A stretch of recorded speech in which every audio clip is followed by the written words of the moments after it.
Welcome to the San Juan Islands Western Bluebird Project video training series.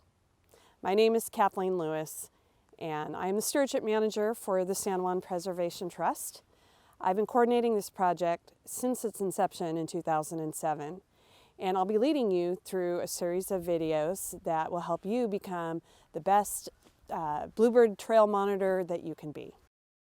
Thank you for taking the time to view this video series and for your willingness to play a part in this species recovery here in the San Juan Islands. These videos do not necessarily need to be viewed in any particular order other than this first introductory video.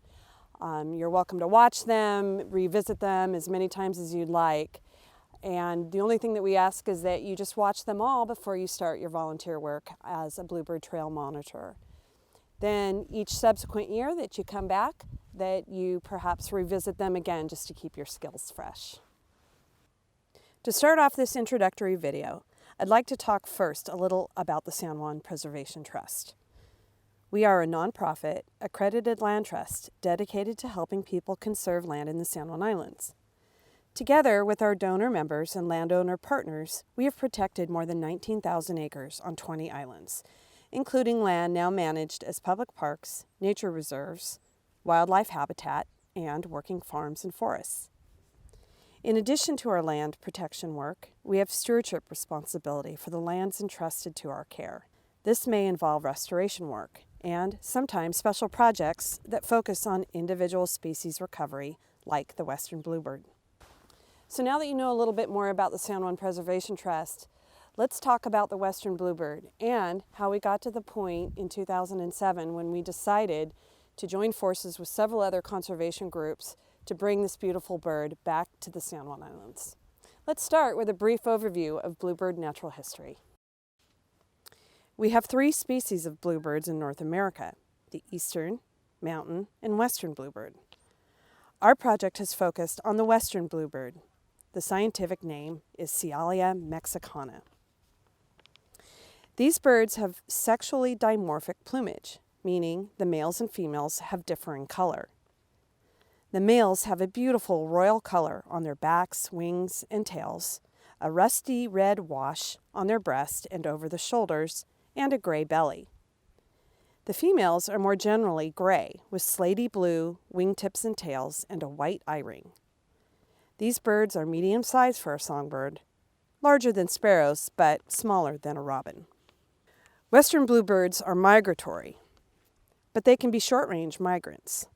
That means our birds here in the islands may not winter too terribly far away, and some may stay here year-round and perhaps just make short foraging journeys to the mainland. Western bluebirds are insectivorous, meaning they eat primarily insects, largely coming to the ground to forage for ants and spiders, caterpillars, and then flying back up to a low branch or a fence post to consume their prey. They rely on these insects, especially during the breeding season, which in our islands lasts from April till about July.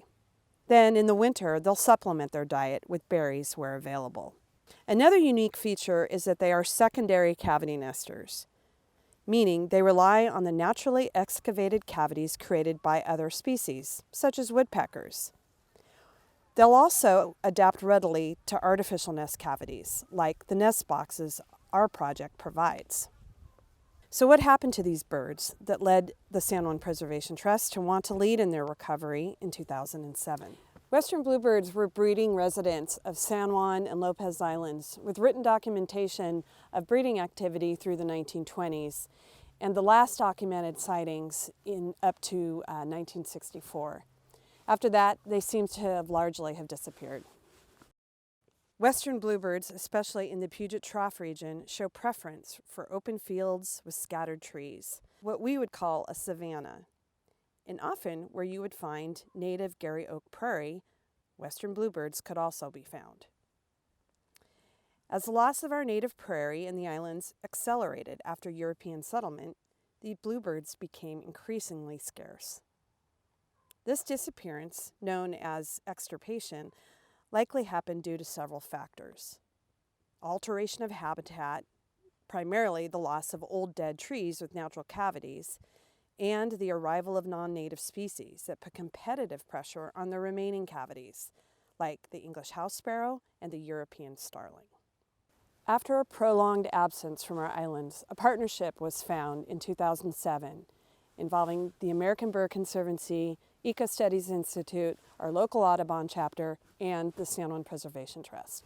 Our goal was twofold: to bring back a beautiful, emblematic member of our degraded Oak Prairie ecosystem and to help drive public awareness of Oak Prairie conservation. How did we go about restoring bluebirds to the islands? Well, after securing all the necessary permits, we captured adult breeding western bluebirds from a large, thriving population on the Oak Prairie located at the Joint Base Lewis McChord Military Base in South Puget Sound. We brought the adult birds here and housed them in mobile and temporary aviaries on San Juan Island until we felt that they were ready to begin nest building.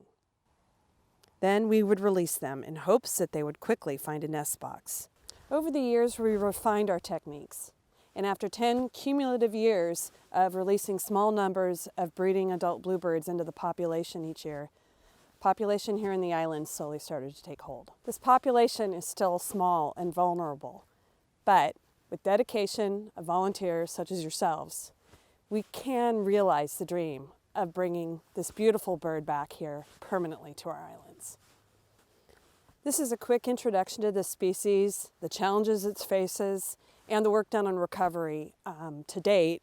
I do encourage you to read more on your own, perhaps starting with the information on our own website, which provides a full history of the effort. Thank you for taking the time to view this video. In our next video series, we'll be talking about a year in the life of a bluebird monitor, so you know what to expect in each season, and also to get you started on how to search for bluebirds here in the islands. Until then, I'll see you next time.